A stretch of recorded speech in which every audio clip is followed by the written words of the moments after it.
বিদঙ্ক.com এ স্বাগত জানাই। আমি রাজা কুন্ডু, তোমাদের ম্যাথমেটিক্স টিচার। আগে প্রশ্নটা ভালো করে পড়ে নেবো, তারপরে সমাধান করব। প্রশ্নটিতে বলা আছে, আমার কাছে 5,000 টাকা আছে, আমি ওই টাকা ব্যাংকে 8.5% চক্রবৃদ্ধি সুদের হারে জমা রাখলাম। 2 বছরের শেষে সুদে আসলে মোট কত টাকা পাবো হিসাব করে লিখি। অর্থাৎ সমূল চক্রবৃদ্ধি বের করতে দিয়েছে। সরাসরি অঙ্কে চলে যাচ্ছি। প্রদত্ত আসল সমান পি সমান 5,000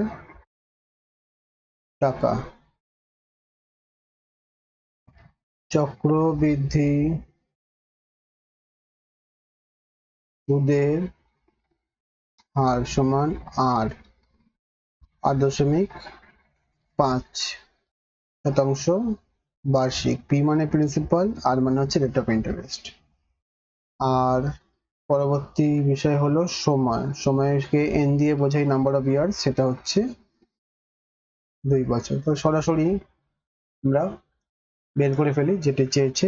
সুতরাং এন বছরে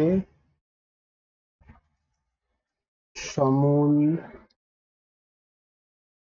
চক্রবৃদ্ধি, সেটি হলো P bracket open 1 plus R by 100 bracket close N to the power এত টাকা। তাহলে মানগুলি দেওয়া আছে। পি এর মান 5,000, 1 যোগ আর এর মান 8.5 ভাগ 100 হোল স্কোয়ার। পি 5,000, 1 যোগ 85 ভাগ 10 আসবে, কারণ দশমিক তুলেছি সেই জন্য 85 ভাগ 10, দশমিক করে 1 ঘর ছিল আর নিচে 100 তো ছিলই, তার হোল স্কোয়ার। মানে 5,000 1 ভাগ 1, 85 ভাগ 1000 তার হোল স্কোয়ার। তাহলে হলো 5,000, লসাগু হলো 1,000, উপরে হবে 1,000 যোগ 85। তাহলে 5,000 গুণ 1,000 যোগ 85 মানে 1,085, নিচে হচ্ছে 1,000 তার হোল স্কোয়ার। তাহলে উপরে 5,000 গুণ 1085 বাই 1,000 গুণ 1,000। ঠিক আছে, কাটাকুটি দেখে নি। 5 1 2 3 1 2 3 5 থাকলো, 5 কে কাটলাম 1,000 দিয়ে, 200 হলো। 5 কাটলাম 217, 5 কাটলাম 40, 5 কাটলাম 8, 5 কাটলাম 217। তাহলে উপরে দুটো 217 থাকলো, নিচে একটা 8 থাকলো। উপরে থাকলো 217 গুণ 217, নিচে থাকলো 8। রাফে তোমরা 217 গুণ 217 করে দেখবে কত আসছে, তাকে 8 দিয়ে ভাগ করে দেবে। ঠিক আছে, আমি রাফের একটা ক্যালকুলেশনে দেখিয়ে দিচ্ছি কিভাবে করতে হয়। 7 7 49 9, হাতে রইলো 4, তাহলে 7 একে 7, 7 একে 7 মানে 7 7 14, 14 4 18, আর 8 হাতে রইলো 1, 7 দুগুণে 14, 7 দুগুণে 14, 14 14 28, 1 1 কে 1, 28 প্লাস 1 29, 29 আর হাতে 1 রয়েছে, 30 এর শূন্য হাতে রইলো 3, 2 1 কে 2, 2 1 কে 2 মানে 2 প্লাস 2 4, 3 7, আর 2 দুগুণে 4। তো সহজে বুঝতে পারলে কিভাবে অঙ্কটা আমি গুণ করে ফেললাম 3 ধাপে না করে মাত্র একটি ধাপে। তাহলে উত্তর বেরোবে 217 into 217 মানে হচ্ছে 47089 ডিভাইডেড বাই 8।